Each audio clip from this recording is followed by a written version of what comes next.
오늘 여러분들과 함께 나눌 설교의 제목은 우리는 가족입니다. 여러분 우리 함께 다 한번 따라해 볼까요? 우리는 가족입니다.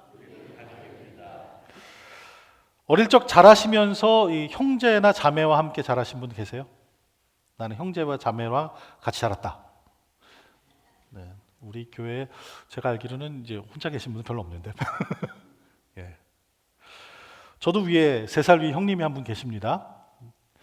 이렇게 제가 어떻게 자랐나 생각을 해보면 참 많이 싸웠습니다. 왜 이렇게 많이 싸웠는지 모르겠어요. 아마 형제들이어서 그런 것 같아요.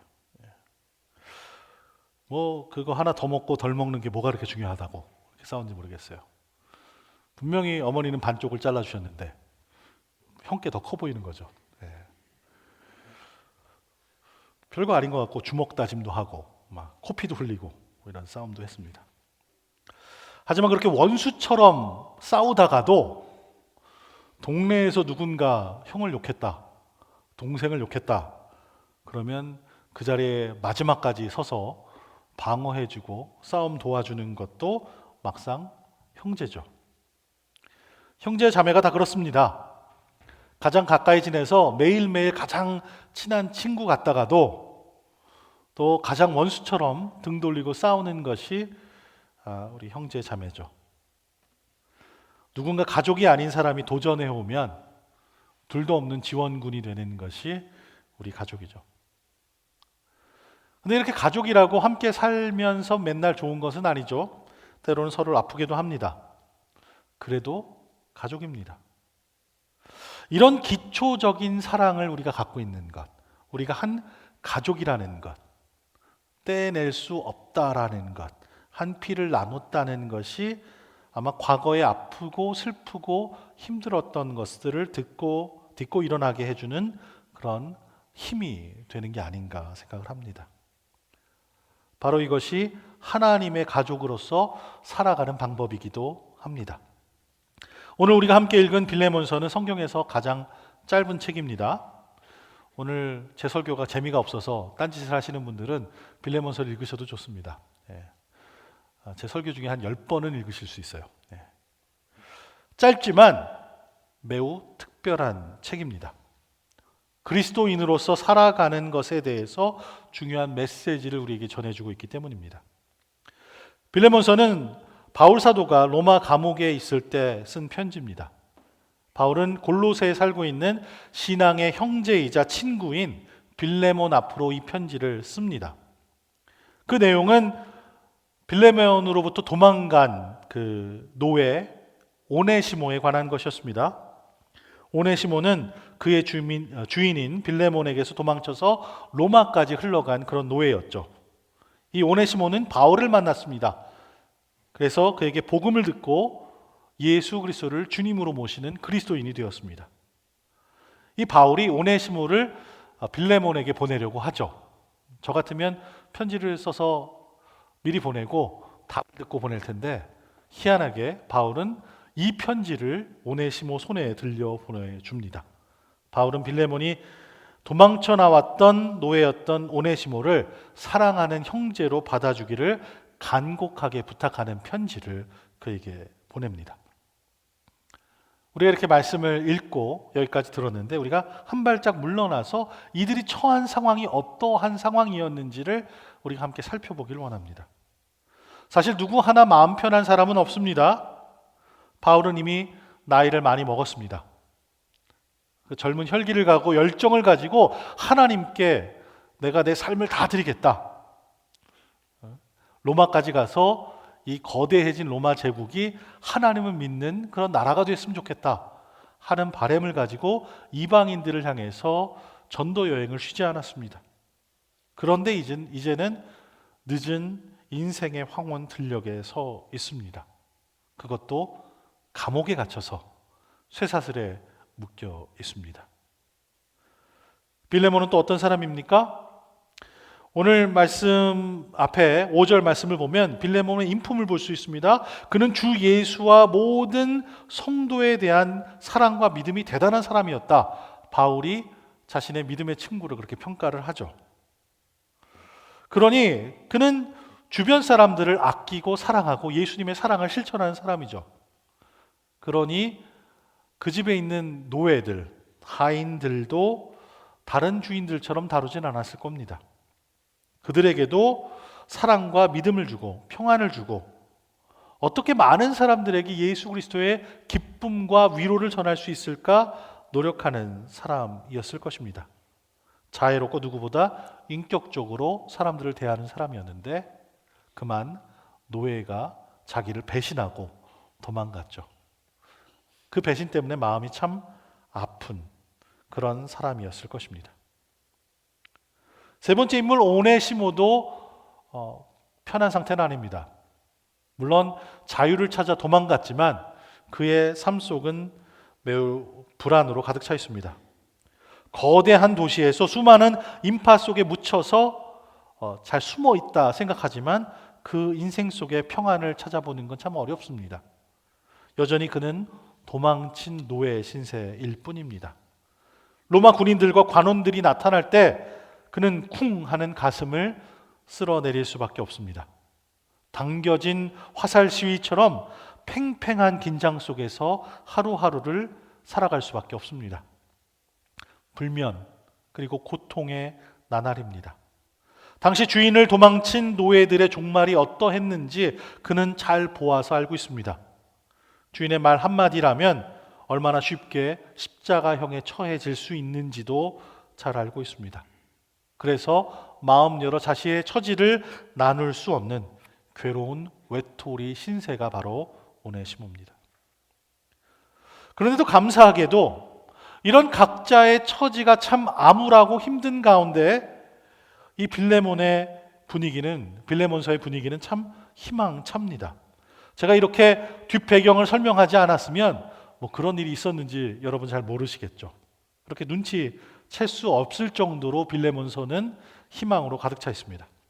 이들은 저마다 아픔과 갈등의 환경 속에 처해 있다는 그런 느낌을 우리에게 전혀 주지 않습니다. 처해 있는 현실과 환경과는 어울리지 않게 서로에 대한 신뢰와 기대로 가득 찹니다. 비록 바울은 병들고 갇혀있는 노구의 몸이지만 기쁨과 확신으로 가득 찹니다. 사랑하는 형제와 성도들의 순종과 사랑의 열매로 인해서 그는 기쁨이 가득합니다.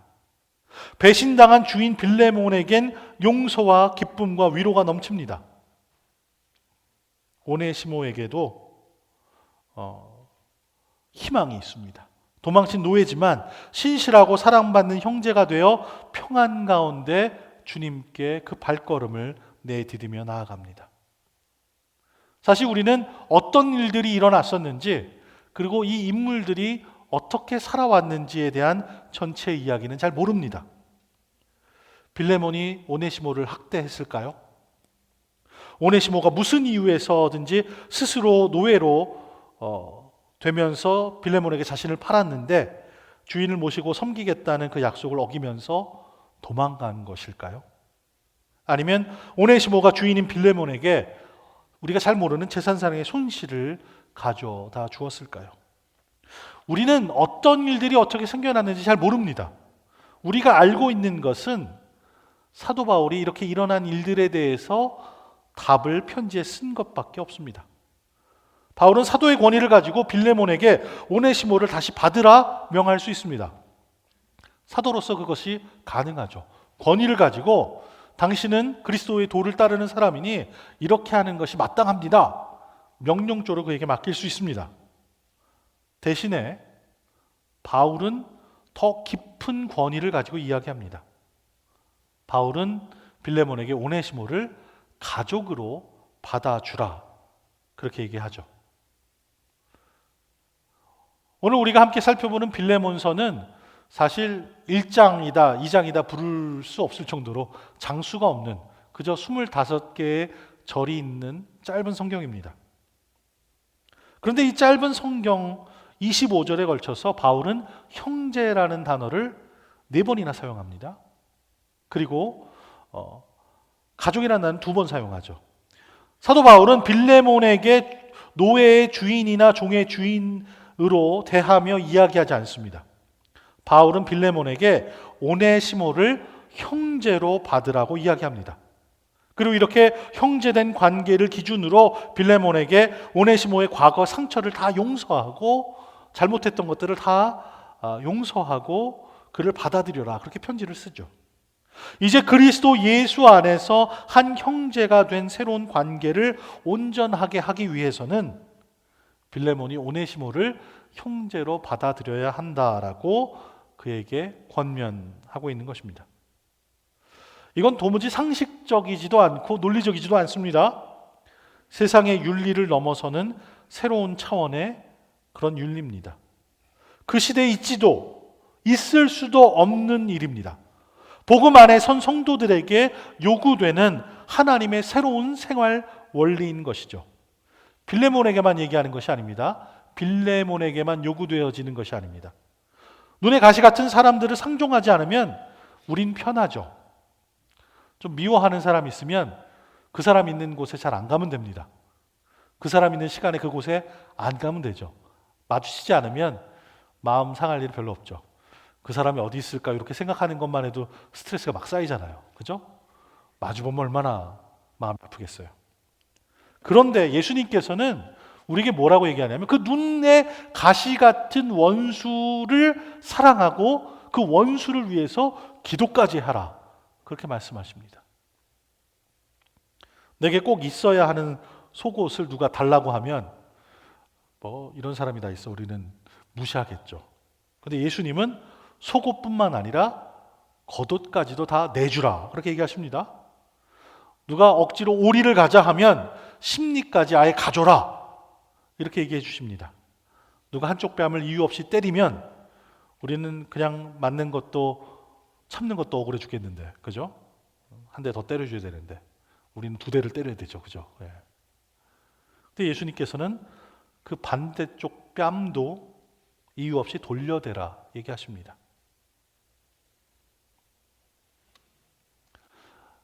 빌레몬에게 얘기하시는 건 용서받는 종이 아니라 사랑받는 형제로 그를 받으라, 하나님께서 명령하십니다.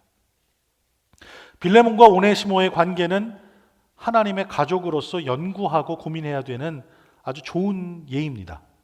우리가 그리스도 예수 안에서 하나님과 사귐을 시작하게 되면 하나님께서는 우리가 이미 가지고 있던 관계들을 다 바꾸어 주십니다.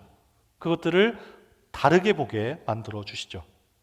우리가 살아가는 이 세상에서는 누구누구는 높은 지위를 가지고 누구누구는 낮은 지위를 갖고 있다, 그런 잣대를 우리에게 가르쳐 줍니다.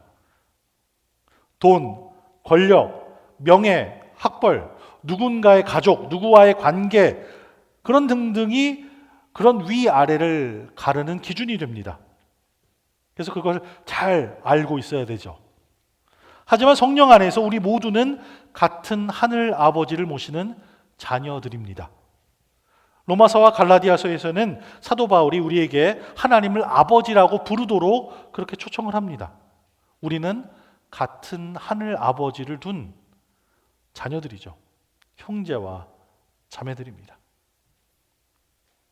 로마 제국의 사회 구조에서는 빌레몬은 아주 부유한 상인입니다. 돈을 아주 많이 번 사람이죠. 그래서 집에 여러 식솔들을 데리고 있죠. 하인도 두고 노예도 두고 집안일들을 하게 만들죠. 바로 이 오네시모는 그 집의 노예였습니다.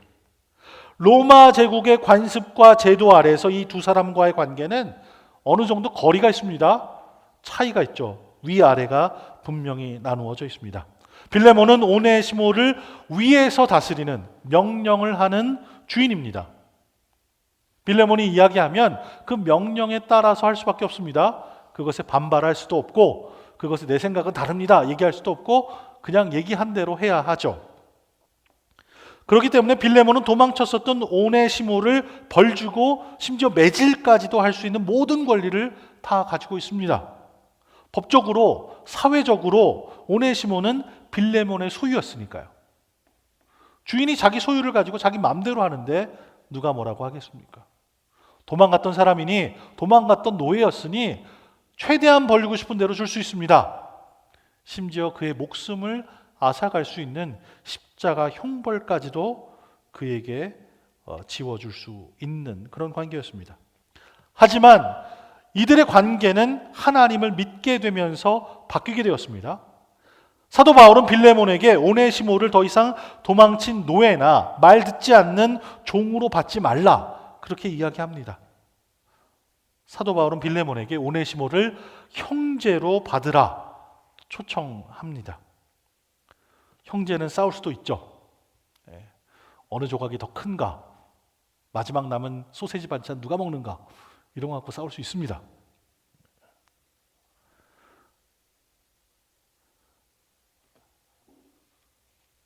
근데 그런 가족은 서로를 그렇게 싸우고 마음 상하고 하는 일들이 있음에도 불구하고 서로 돌보는 관계가 되죠. 하나님께서 우리로 그렇게 하라 하십니다. 하나님은 우리의 아버지십니다. 예수님은 우리의 형제가 되시죠. 그리고 우리 모두는 한 성령 안에서 한 형제와 자매가 되었습니다. 물론 때로 우리들은 서로 싸웁니다. 서로 상처를 주기도 하죠. 여태까지 살아온 배경도 다르고 경험도 다르고 생각도 다르니 10명이 모이면 10가지 다른 생각들, 다른 의견들이 있을 수 있습니다. 어쩌면 제가 형제 자매에 대해서 오해하고 있을지도 모르겠습니다. 어쩌면 여기 계신 여러분들은 그리스도인으로서 항상 서로를 정말 세심하게 살피고 서로를 존경하는 마음을 가진 그런 성숙한 그리스도인일 수도 있습니다. 어쩌면 여기 계신 분들은 그리스도 예수 안에서 한 형제와 자매된 사람들에게 상처를 받거나 줘본 적도 없고 서로 배신을 당하거나 갈등을 겪은 적이 한 번도 없는, 실족한 적이 없는 그런 분일지도 모르겠습니다. 참된 그리스도인이라면 그래야 하죠. 그렇죠? 다 그렇게 살고 계시죠? 상처 한 번도 안 주고, 한 번도 안 받고, 나쁜 얘기 한 번도 해본 적 없고, 뒤에서 누구 얘기한 적도 없고, 그죠? 그랬으면 정말 좋겠지만 제가 알고 있는 경험으로 말씀을 드리건대 우리 중 누구도 갈등이나 상처를 주고받지 않았다, 그렇게 얘기한다면 아주 새빨간 거짓말이죠. 때로는 형제들도 서로 라이벌이 되어서 경쟁하며 살아가는 것이 우리가 살고 있는 사회입니다. 그래서 그런 라이벌 관계에서는 서로의 약점들을 잘 공격을 하죠. 뼈 때리는 얘기 많이 할 때가 있습니다. 9개 잘하다가도 하나 잘못하면 꼭 그거를 들고 파 들어가죠. 그리고 그걸 꼭 얘기합니다. 그렇게 얘기하는 게 내가 좀 높아지는 것처럼 생각할 때가 있죠. 우리가 살아가고 있는 사회 구조가 우리를 그렇게 만듭니다. 그리고 그 갈등은 점점 심해지죠. 둘만 만나도 누가 더 위인지 누가 아래인지 나누는 여러 방법들이 우리에게는 있습니다. 누가 더 부자고 누가 가난한지, 누가 월급을 주고 누가 월급을 받는 사람인지 하는 일에 따라서 사무실에서 일하는 화이트 칼라로 나누고 직접 몸으로 부딪히며 일하는 블루 칼라로 나누고 구분하고 그것들의 점수를 매기고 어느 것이 더 높은 것인지 더 나은 것인지 따지는 세상의 잣대가 우리에게 있습니다. 세상은 잣대를 들이대고 더 좋은 것과 덜 좋은 것으로 복잡 다단한 기준들을 만듭니다. 그리고 우리 보러 그것을 다 외우고 실천하라 얘기하죠. 그리고 그것에 따라서 행동하고 그것에 따라서 서로를 대하라고 강요합니다. 그것에 따르면 여기 계신 분들은 1등부터 막 100몇십 등까지 다 나눠질 수 있어요. 하지만 성령께서는 우리에게 전혀 다른 실제를 보여주십니다. 우리의 참 모습을 보여주시는 것이에요. 우리는 모두 한 형제와 자매죠. 이것은 예수 그리스도 안에서 아주 기본이 됩니다. 기본이 영어로 뭐죠? 베이직. 베이직이 뭐의 약자인지 화면에다 띄워주세요. 다음 화면이 있어요. 베이직이 뭐냐면 brothers and sisters in Christ. 우리가 다 그리스도 안에서 한 형제와 자매라는 거예요. 우리 그리스도인들의 기초는 이겁니다.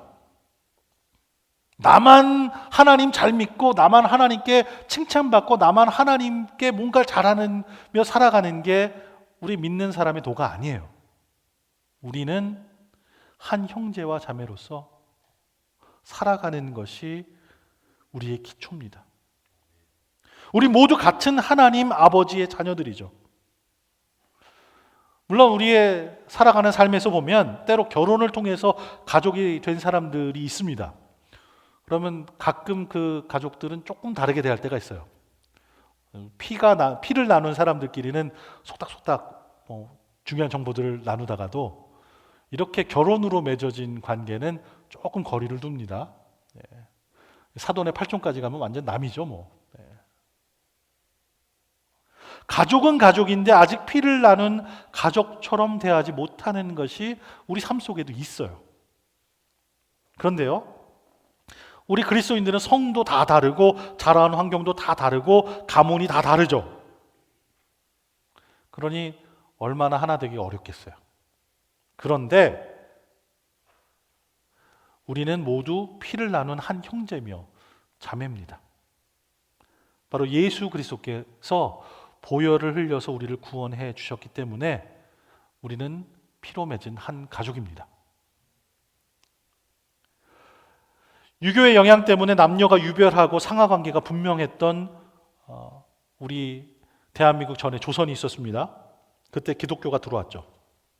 그렇게 위아래를 분명하게 따지고 법도를 삼강오륜을 따라서 이렇게 살아가는 우리 조상들 앞에 이 모든 사람이 다 공평하다 얘기하는 기독교는 그래서 예의와 범죄를 모르는 상것들의 종교처럼 여겨진 때가 있었습니다.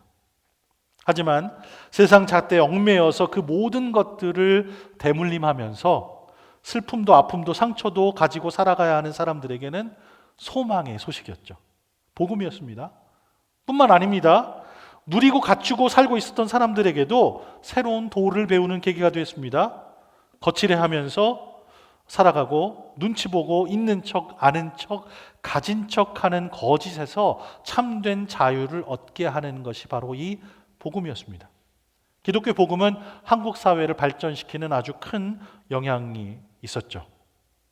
빌레몬과 오네시모의 관계를 닮은 우리 한국 교회 역사가 있습니다. 제가 오늘 그 이야기를 하나 여러분과 함께 나누려고 합니다. 그분들은 바로 조덕삼 장로와 이자익 목사님의 얘기입니다.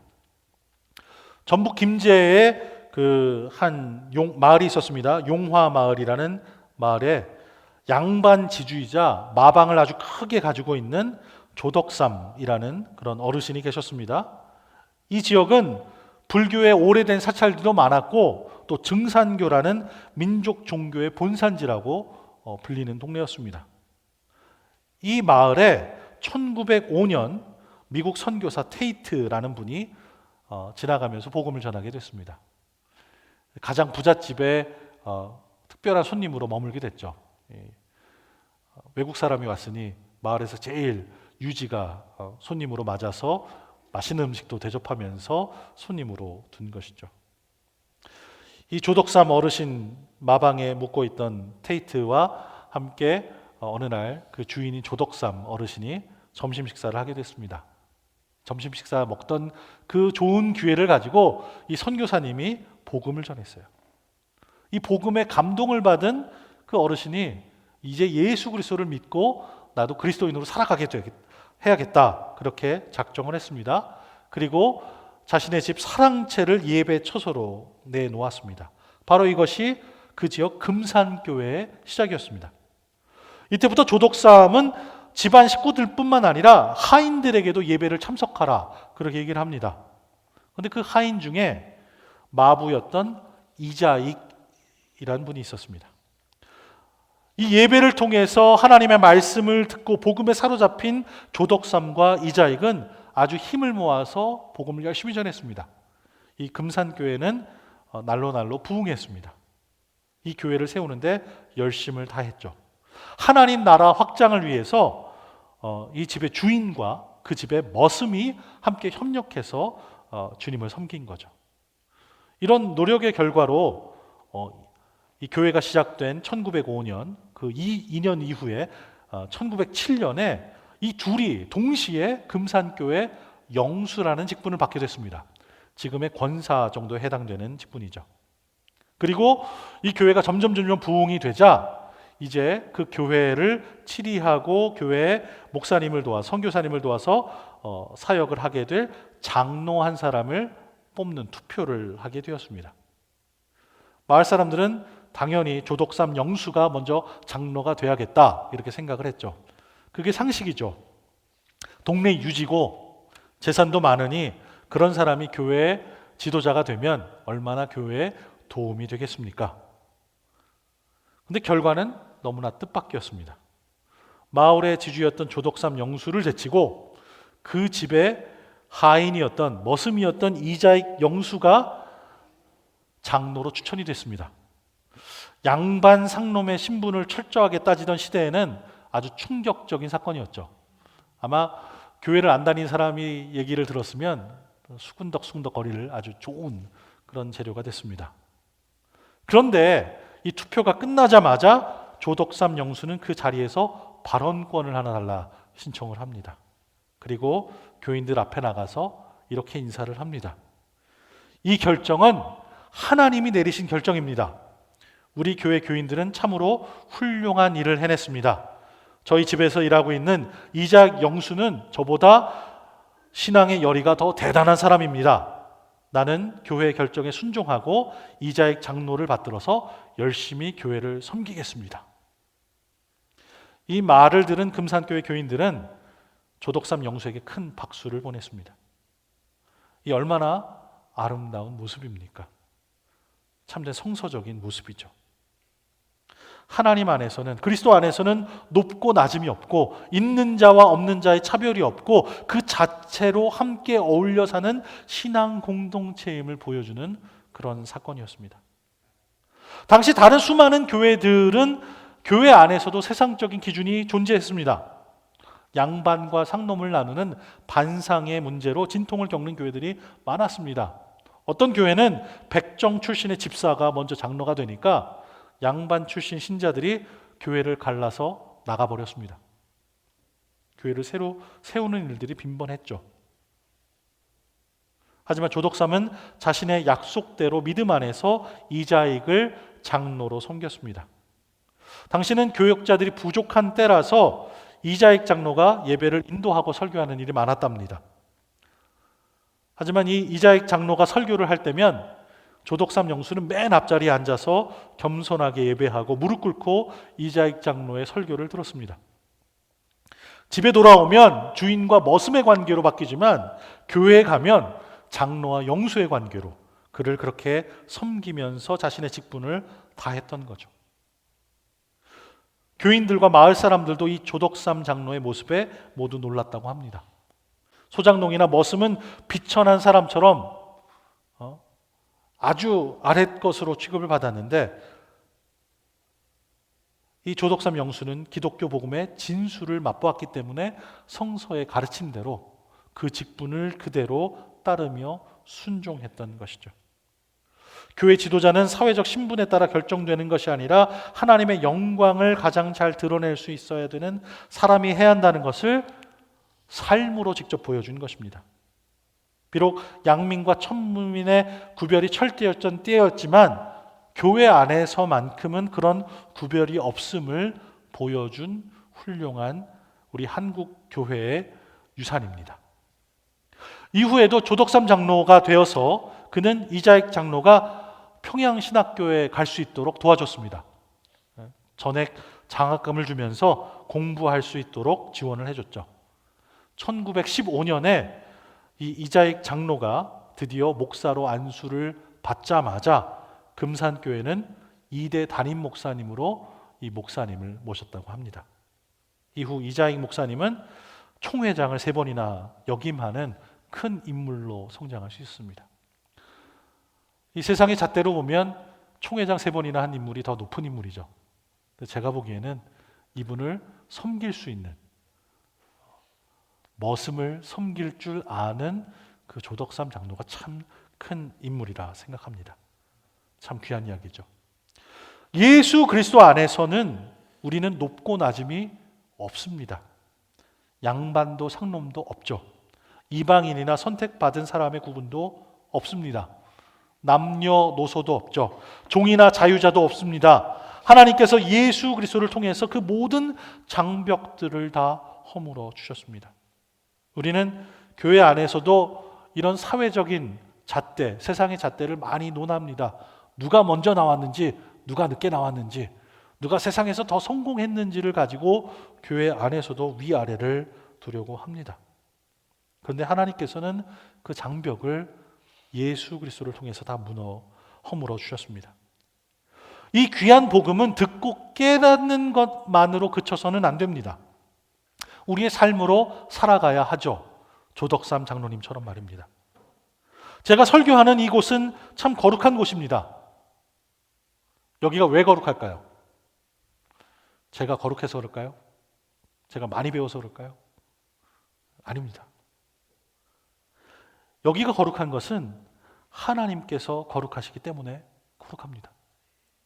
우리가 예배를 드리고 있는 이 공간도 거룩합니다. 우리가 특별히 더 거룩하게 살아서 거룩한 것이 아니라 하나님께서 거룩하시기 때문에 거룩합니다. 이 성찬을 나누는 테이블도 그렇고요. 이 제단도 그렇고 이 위가 더 거룩하다고 여겨지는 것은 거룩한 사람들이 올라와서가 아니라 하나님께서 거룩하시기 때문에 거룩합니다. 누구 특별한 사람만 이곳에 올라오는 자격을 갖지 않습니다. 누구에게나 열려 있죠. 기도하는 자리, 성경을 봉독하는 자리, 찬양을 부르는 자리, 예배를 돕는 자리 다 거룩한 자리입니다. 그 사람들이 특별히 선택받아서가 아니라 하나님께서 거룩하시니 거룩합니다. 이제 우리 모두는 거룩하신 하나님께 자유롭게 나아갈 수 있는 그런 자격을 받은 귀한 하나님의 자녀들이죠. 예수 그리스도께서 십자가에서 귀한 피를 흘려주셨기 때문에 우리 모두는 귀한 보혈로 연결된 같은 피를 나눈 한 형제와 자매입니다. 그럼에도 불구하고 여전히 우리는 아직 덜 완성되어서 부족한 모습들이 있습니다. 그래서 부족한 모습들 때문에 서로를 흉볼 때가 있죠. 서로에게 상처를 줄 때가 있습니다. 그런데 오늘 말씀은 우리 보러 화해하라 하십니다. 그리스도의 사랑으로 서로를 보듬어 안고 살아가라 하십니다. 여러분, 하나님으로부터 어떤 조건을 받고 구원을 얻으셨습니까? 여러분이 여태까지 모으신 전 재산을 다 드리고 구원을 구입하셨습니까? 아니죠. 그냥 값없이 그 구원을 선물로 허락해 주셨죠. 우리가 어떻게 거룩하게 바뀌게 될 것을 하나님께서 기다리셔서 우리가 어느 지점에 도달하면 우리를 구원해 주셨을까요? 아니죠. 있는 모습 그대로 더럽고 악취나는 죄인의 모습 그대로 우리를 다 받아주셨죠. 그렇게 값없이 용서를 받은 하나님의 자녀들입니다. 이유 없이 그대로 다 받아주신 용납받은 백성들입니다. 그렇기 때문에 그 하나님의 사랑을, 그 예수 그리스도의 은혜를 닮아서 형제를 용서하고 용납함으로써 우리가 하나님의 자녀된 것을 증거하면서 살아가야 합니다. 내가 하나님께 얼마나 빚진 자인 것인지를 알게 될 때 우리는 용서할 수 없는 사람도 용서할 수 있고 내 눈에 가신 원수도 있는 그대로 받아줄 수 있습니다. 근데 우리는 뼈 때리는 그 정직한 말을 하면서 나는 정직한 사람이야, 선한 사람이야 얘기할 때가 있습니다. 근데 그것들을 넘어서 9가지를 잘못했다 하더라도, 일을 그르쳤다 하더라도 한 가지 조금이라도 잘한 것을 칭찬해 주시기 바랍니다. 그것이 빌레몬이 오네시모를 형제로 받을 수 있는 비결입니다. 저도 담임 목사의 권위를 가지고 여러분에게 이렇게 하시라 명령할 수 있습니다. 이렇게 해야만 우리 교회 교인입니다. 이렇게 얘기할 수도 있겠죠. 하지만 저는 제가 가지고 있는 권위보다 더 높고 큰 권위를 가지고 여러분께 부탁을 드리겠습니다. 여러분의 형제로서 부탁합니다. 그래서 예수 안에 우리가 누리고 있는 하나님의 사랑으로 여러분의 믿음의 형제와 자매들을 있는 모습 그대로 보듬어 안아주시기 바랍니다. 이것이 기본입니다. 이것이 우리를 살려주신 하나님의 사랑과 은혜입니다. 함께 기도하시겠습니다.